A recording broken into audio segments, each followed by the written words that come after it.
সেইখিনি English English. বহুত English মানে ইংলিছ। কলনিয়েল পিৰিয়ডৰ মানে যেতিয়া ব্ৰিটিছ আছিলে অসমত অঁ সেই সময়ত ছপা হোৱা কলিকতাত এইখিনি কিতাপৰ প্ৰায়খিনি কলিকতাত ছপা হোৱা ড্ৰেছটো তেতিয়া অসমত প্ৰেছ নাছিলে তেনেকৈ অঁ একেবাৰে কম আছিলে এইবিলাক চব কিতাপ কলিকতাত তাৰমানে ছপা কৰা এইখিনি গোটেইখিনি ইংলিছ কিতাপ আৰু একেবাৰে কলনিয়েল পিৰিয়ডৰ হয় ভাৰত স্বাধীন হোৱাৰ আগৰ এইখিনি প্ৰকাশ হোৱা কিতাপ একেবাৰে পুৰণি এইবিলাক বাৰু আধুনিক ছপা এইবিলাক এতিয়া বৰ্তমানৰ এইবিলাক ন আৰু এইবিলাক দেখিলে গম পায় কিতাপখিনি নতুন নহয় জানো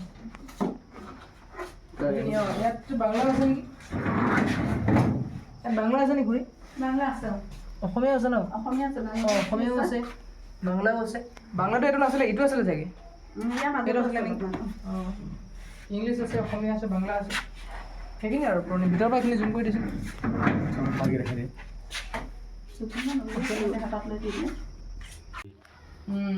এইখিনি গোটেইখিনি আলোচনী এইবিলাক ন পুৰণি আলোচনী আঞ্চলিক আলোচনী কেইখনমানো আছে আৰু অসমৰ মানে মূল আলোচনী কেইখনমানো আছে এইবিলাক যেনেকৈ এখন অসম চৰকাৰৰ পৰা প্ৰকাশ কৰা এইখন প্ৰথম প্ৰকাশ হৈছিলে কেতিয়া 10 বছৰ বহুত পুৰণি মুঠতে কিতাপবিলাক আলোচনীবিলাক তাৰপিছত একেবাৰে মূলসুঁতি আলোচনী ইয়াত এইখন বিস্ময় বুলি যিখন বিখ্যাত অসমীয়া আলোচনী এখন বিস্ময় এইটো বিস্ময় সংখ্যা 1984 চোৱা 1984 চন তাৰপিছত এইবিলাকতো গোটেইবিলাক আলোচনী এইখিনি গোটেইখিনি আলোচনী তুমি ভাইটি পঢ়িব আহিছা তুমি নামটো হা হা পঢ়িবলৈ আহিছে ন পঢ়িবলৈ আহিয়ে থাকে ইয়াত ল'ৰা ছোৱালী এনেই ফেণ্টাচি নহয় দেই এনেই মানে পঢ়িবলৈ যাম দেখুৱাম তেনেকুৱা নহয় সঁচা সঁচিকৈ পঢ়িবলৈ আহে বুঢ়া মেথা ডেকা চব এইখন দীপক এখন অসমৰ সকলো বৌদ্ধিক মানুহে চিনি পোৱা এখন আলোচনী দীপক এখন আলোচনী অৰিজিনেল সংখ্যা এখন ইয়াত আছে এখন কিমান চনৰ হ'ব এখন চনটো উল্লেখ কৰা নাই 1957 চন চা নৱেম্বৰ 1957 মানে এইবিলাক অৰিজিনেল সংখ্যা ডাইৰেক্ট সংগ্ৰহ কৰি থোৱা তাৰপিছত তেনেকুৱা আলোচনী বহুত আছে দেখাই তোমাক শেষ কৰিব নোৱাৰোঁ ইমান আলোচনী এইবিলাক ওপৰলৈ আছে বহুত এখন ৰংঘৰ বুলি আলোচনী এখনতো অসমৰ সকলো মানুহে চিনি পায় 1871 শকত 1871 শক চন নহয় শকাব্দ এখন প্ৰকাশ হোৱা আৰু ওপৰতো আছে ওপৰত ইয়াত এইখিনি ধেৰ আছে ইয়াত বিজ্ঞান আলোচনী আমি আগতে চাইছিলোঁ আগতে আহোঁতে বিজ্ঞান জ্যোতিখনো ইয়াতে আছিলে পশুপালনখনো হয়তো এনেকৈ আছিলে নেকি কৰি ন আছিলে এনেকৈ চাগে তেওঁ উদ্ধাৰ কৰিছিলে চাগে পালে তেওঁ এইখিনি হৈ গ'ল হেৰি এখন কি বাঁহী এখন ন 1909 চনত প্ৰথম প্ৰকাশ হৈছিলে 1909 চনত এই ভাৰত স্বাধীন হোৱাৰ আগতে এইখন হ'ল মানে অৰিজিনেল সংখ্যা আৰু মানুহে ঘৰে ঘৰে লৈছিলে তেতিয়া চবেই এইবিলাক সংগ্ৰহ কৰি থোৱা তাৰপিছত লাইব্ৰেৰীলৈ লৈ অনা এখন প্ৰান্তিক পুৰণা সংখ্যা তাৰপিছত এখন গৰিয়সী গোটেইখিনি গৰিয়সী বান্ধিল তেনেকৈ বহুত আছে এখন 1994 এখন দেশ বুলি এখন ন এই দেশ বুলি এখন বিখ্যাত আলোচনী অসমীয়া সাহিত্য পঢ়া মানুহখিনি এইখিনি জানে আৰু ভালকৈ হয় তাৰ আলোচনী যোনবিলাকে মেগাজিন ছেক্ৰেটাৰী আছে এইবিলাকে কথা জানিব লাগে আৰু হয়নে এইবিলাক আলোচনীৰ বিষয়ে তাতে চুই চাব লাগে হয় আৰু এখন বিশ্বামিত্ৰ বুলি এখন হিন্দী মানে কেৱল অকল অসমীয়া আলোচনী লোৱা নাছিলে বাংলা ভাষাত প্ৰকাশিত আলোচনীও লৈছিলে ইংৰাজী ভাষাত প্ৰকাশিত আলোচনীও লৈছিলে আৰু এনেকুৱা হিন্দী ভাষাত প্ৰকাশিত আলোচনী তেতিয়া লৈছিলে মানুহে তেতিয়া সেই সময়তে এইবিলাক চব ইয়াত সংগ্ৰহ কৰি থোৱা আছে আৰু এতিয়া বলক এতিয়া বাংলা আলোচনী চাওঁগৈ আছে ন আলোচনী নহয় এইখিনি কিতাপ আছে এইটো খুলিব পৰা যায় কিতাপ এইখন আছে এখন বাংলা উদাহৰণ হিচাপে যিকোনো এখন ল'লেই হ'ল এখনেই যেনিবা এখন হেৰি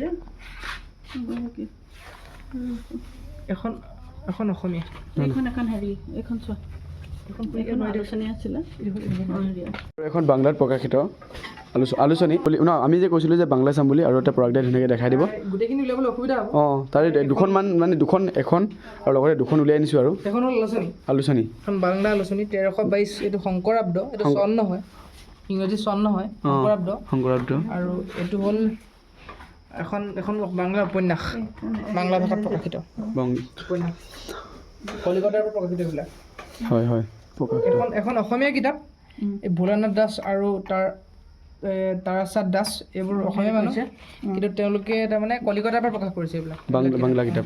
সেইখিনি কিতাপ গোটেইখিনি কলিকতাৰ পৰা প্ৰকাশিত।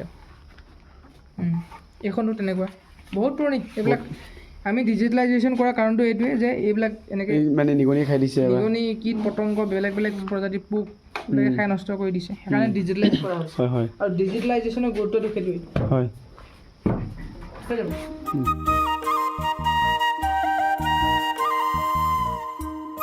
আৰু এতিয়া বলক এতিয়া বাহিৰত যাওঁ, বাহিৰত দেখাওঁগৈ। বিপ্লৱ ভাই কি পঢ়ি আছে তই? হা? নীতি। অঁ, তো আহি কেনেকুৱা লাগিছে লাইব্ৰেৰীটোৰ ভিতৰত? ভাল। মানে যদি আমি যদি প্ৰডাক্ট যদি লৈ নহা হ'লে আমি কোনো কিতাপ দিনে গম নাপালোহেঁতেন। এইটো কোনো মানে নিউজ চেনেলে অহা নাই, কোনো ইয়াত ইউটিউবাৰ অহা নাই, কোনো অহা নাই। মানে প্ৰডাক্টে আমাক লৈ নিছে, আমাক ককা ভাই মানে ভাই দুটাক শিকাবৰ কাৰণে আৰু এতিয়া বলক এক্সপিৰিয়েঞ্চ দিবৰ কাৰণে আনিছিলে। আৰু এইটো হৈছে দুটা ৰুম আছে, আৰু এইফালে কিতাপখিনি চাওক, এইবিলাক চব কিতাপ ন, আলোচনী আছে ইয়াত। কিতাপ এখন উপন্যাস।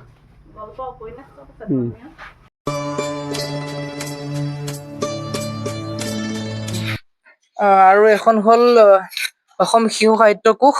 এইকেইটা গোটেইকেইটা খণ্ড দেখিছনে? এইকেইটা গোটেইকেইটা খণ্ড। আৰু মানে শিশু সাহিত্য কোষখনক গোটেইখন কৰিবৰ কাৰণে যিগৰাকী সম্পাদক তেওঁলোকে কেইবাখনো কিতাপ এই লাইব্ৰেৰীটোৰ পৰা নিছিলে। নহয় মানে বহুত কিতাপ নিছিলে ইয়াৰ পৰা। বহুত কেইখন নিছিলে ন? এইটো অৰবিন্দ ৰাজখোৱাৰ ভাস্কৰ ভূঞাই লিখিছে। আৰু ইয়াত আমাৰ লাইব্ৰেৰীৰ নাম উল্লেখ কৰা আছে, ইয়াত পোৱা গৈছে যে। আপোনালোকৰ লাইব্ৰেৰীটোৰ বিষয়ে উল্লেখ থকা কোনটো খণ্ড? ইয়াতে আছে ন? ইয়াত আমাৰ হেৰিটো আছে, আমাৰ ইয়াৰ পৰা যে নিছিলে উল্লেখ কৰিছে। সেইটো আছে আমাৰ জামুগুৰিৰ যিকেইটা গ্ৰাম্য পুথিভঁৰাল আছে, তাত তৰুণ পুথিভঁৰালৰ পাতলৰ চুকৰ সেইটো গৈছিলে তাৰ পৰা নিছে কিতাপ। আমাৰ পুথিভঁৰালৰ দিছে, আমাৰ জামুগুৰি হাই ছেকেণ্ডেৰী। আপোনালোকৰ লাইব্ৰেৰীটোৰ নামটো ক'ত? এইটো বিনাপানী পুথিভঁৰাল। এইটো গ্ৰন্থ উৎসটো লিখিছে, চ'ৰ্চ ক'ৰ পৰা লোৱা হৈছে তাৰমানে এই তথ্যবিলাক। আৰু এইখিনি আটাইতকৈ ইম্পৰ্টেণ্ট বস্তু এইখিনি আমাৰ কাৰণে, আমি ডিজিটেলাইজ কৰিছিলোঁ এইখিনি। এইখিনি মানে অসমীয়া সাহিত্যৰ সৈতে জড়িত প্ৰত্যেকজন মানুহে জানে, প্ৰত্যেকজন ছাত্ৰ ছাত্ৰীয়ে জানে। গৰিয়সী, এইখন হ'ল গৰিয়সী, এইখিনি গৰিয়সী। অৰুণোদয়, তাৰপিছত নৱযুগ, আছাম, সুষমা, বৰদৈচিলা, ৰামধেনু, স্বাস্থ্য প্ৰদীপ, এইবিলাক সুৰভি, জয়ন্তী, এইবিলাক মানে বিখ্যাত অসমীয়া মূলসুঁতি আলোচনী। এই গোটেইবিলাকৰ পুৰণি কপিবিলাক ইয়াত আছে, ক'তো তেনেকৈ পোৱা নাযায়। চৰকাৰী লাইব্ৰেৰীবিলাকত পোৱা যায় দুই এখন, কিন্তু ইয়াত মানে যিখিনি আছে সেইখিনি একদম আচৰিত হ'বলগীয়া কথা।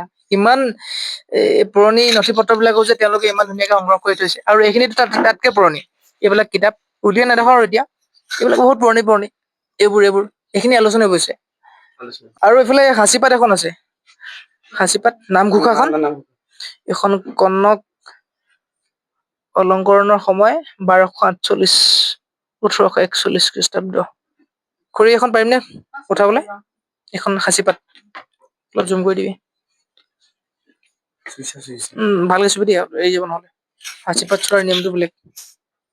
এইখিনি আৰু বুজি নাপাবি, পুৰণি অসমীয়া ভাষাত লিখা, লিপিত লিখা। এখন সাঁচি গছৰ পাত, সাঁচিপাত। মানে ছালটোকে পাত বুলি কয়, ছালৰ পৰা বনাই, এটা দীঘল প্ৰক্ৰিয়া। এখন গোটেইখন বহুত পুৰণি। তাৰপিছত এখন আছাম বন্ধু, বিখ্যাত অসমীয়া আলোচনী। তাৰপিছত এখন কি আছিলে বাৰু, এখন আছুতীয়া, এখন বিশ্বনাগৰী, এখন হিন্দী নেকি? এখন হিন্দী আলোচনী। এখনো আমি ডিজিটেলাইজ কৰিছিলোঁ। এখন বৰ মানে এখন আলোচনী নামৰ এখন আলোচনী। এখনো জনা মানুহে জানে অসমীয়া সাহিত্যৰ সৈতে জড়িত। এইবিলাক বিচাৰি ফুৰে তাৰমানে স্কলাৰবিলাকে, প্ৰফেচৰবিলাকে। এখন আৱাহন, এখন প্ৰথম বছৰ, আৱাহনৰ প্ৰথম বছৰ 1930, আৱাহনৰ প্ৰথম বছৰ মই ইয়াতে দেখিছোঁ এখন। আৱাহনৰ প্ৰথম বছৰ মানে প্ৰথম পৰ্যায়ৰ সংখ্যাকেইটা ইয়াত সপ্তমৰ পৰা আছে। এইখিনি কৰি থ'ব পাৰিব।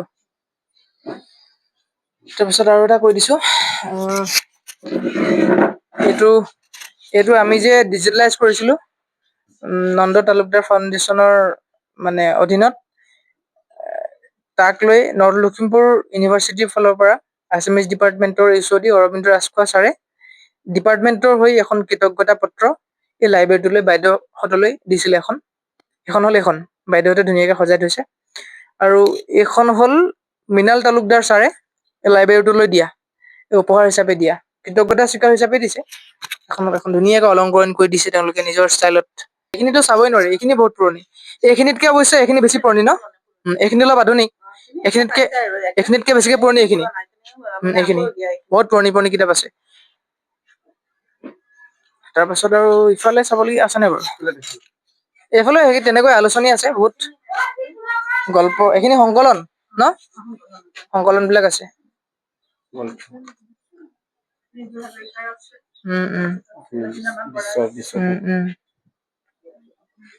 এই বিশ্বকোষখন অসমৰ মানে এখন ডাঙৰ হেৰি সম্পদ।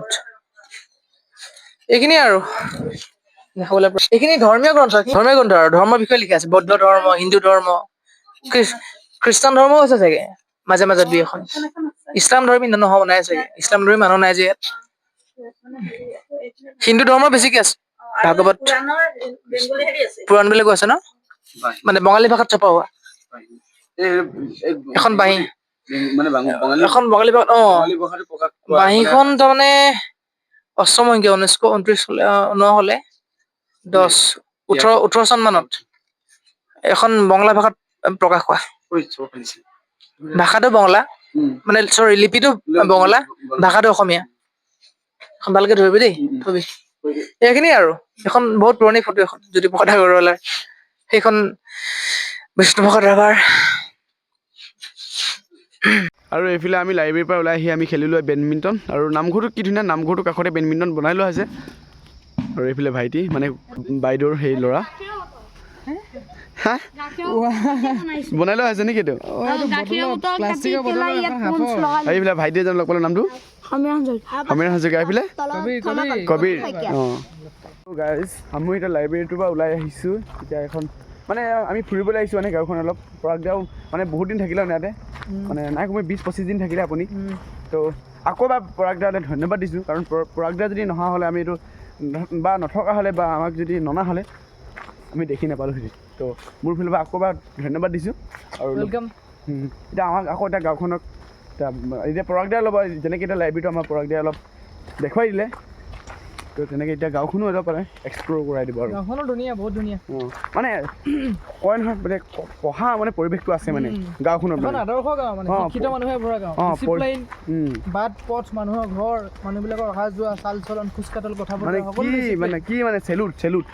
এখন আদৰ্শ গাঁও, আদৰ্শ অসমীয়া গাঁও। হয় হয়। ঘৰবিলাকো কিবা আছাম টাইপৰ বাটাম দিয়া নিচিনা, বাটাম দিয়া। আৰু ঘৰটো কিন্তু কি ডিচিপ্লিন, মানে ঘৰ এনেকুৱা হ'ব লাগে, মানে এনেকুৱা হ'ব লাগে। আমি এইবিলাক অকল চিনেমাতে দেখিছিলোঁ, অসমীয়া চিনেমাত, নহ'লে অসমীয়া উপন্যাসত, অসমীয়া সাহিত্যত। আজি আপোনালোকে যি কি নহওক, আজি মোৰ ফালৰ পৰা যেটা চাই আছে, 5টাও যদি চাই আছে, কিবা এটা আজি জানিছে, নহয় জানো? তো কেইজনে চাইছে মেটাৰ নকৰে, কিন্তু মানে এটা ভাইৰেল বস্তু ভাল নহ'ব পাৰে, ভাল বস্তু এটা ভাইৰেল নহ'ব পাৰে। ভিউ হোৱাটোতো বেলেগ কথা, আৰু ভাল বস্তু এটা দেখুৱাটো বা কোৱাটো সেইটো বেলেগ কথা। ভিউ আশা নকৰিবি, মুঠতে হ'লেতো হৈ যাব, নহ'লেও নাই। কথাখিনি বহুত গুৰুত্বপূৰ্ণ। আৰু গাইজ এতিয়া ৰাতিও হৈ গ'ল, আৰু আজি আমি আছোঁহি এয়া খুৰা ঘৰত। আৰু ভিডিঅ'টো মানে আহিব পৰা, বনাব পৰা নাই, অলপ চাহ খালোঁ, জিৰালোঁ, আৰু এইফালে ঘূৰিবলৈ গ'লোঁ। তো আজি ভিডিঅ'টো ইমানতে সমাপ্ত কৰিছোঁ। যদি ভিডিঅ'টো চাই ভাল পালে লাইক কৰিব, যদি ভিডিঅ'টো চাইছে ছাবস্ক্ৰাইব কৰিব। অহাকালিলৈ লগ পাম, বাই বাই। আমি এয়া জোনাকে চাইকেল চলাই আছে, আৰু ৰাতিপুৱা চাওক পৰিৱেশ চাওক।